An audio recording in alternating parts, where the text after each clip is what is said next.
সুখী জীবন যাপন করার জন্য। আমরা জীবনমান উন্নয়নের মজুরি চাই, আমরা আর বাঁচার মতো মজুরি চাই না। যেখানে দেশ উন্নত হয়েছে সেখানে আমরাও উন্নত জীবন যাপন করতে চাই।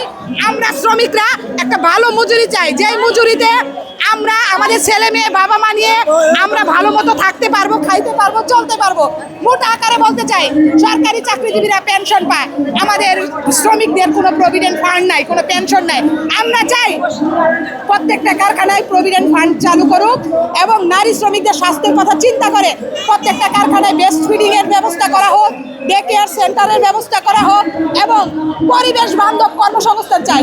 জলবায়ুর পরিবর্তন যেভাবে আমরা দেখতে পাচ্ছি, এখন থেকে যদি সরকার নিজ উদ্যোগে এটার ব্যবস্থা না নেয়, আগামীতে জলবায়ুর প্রভাবে আমরা অনেক শ্রমিকরা কর্মহারা হব।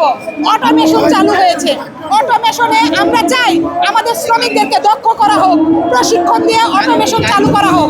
শ্রমিকদেরকে বেকার করে আমরা কোনো অটোমেশন চাই না।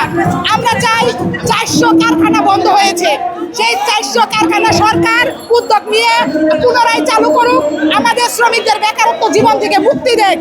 আমরা দেখতেছি কিভাবে গ্যাস বিদ্যুতের সংকট, এভাবে গ্যাস আর বিদ্যুতের সংকট থাকলে আমাদের পোশাক শিল্প সহ স্পিনিং, টেক্সটাইল এবং সিরামিক সেক্টরগুলা বন্ধ হয়ে যাচ্ছে। গত সপ্তাহে প্যারাগন সিরামিক্সের শ্রমিকরা মজুরির জন্য রাস্তায় নেমেছে, কারণ তাদের কারখানাতে গ্যাসের লাইন নাই। গ্যাসের লাইন নাই থাকার কারণে মালিক শ্রমিকের বেতন দিতে পারে নাই।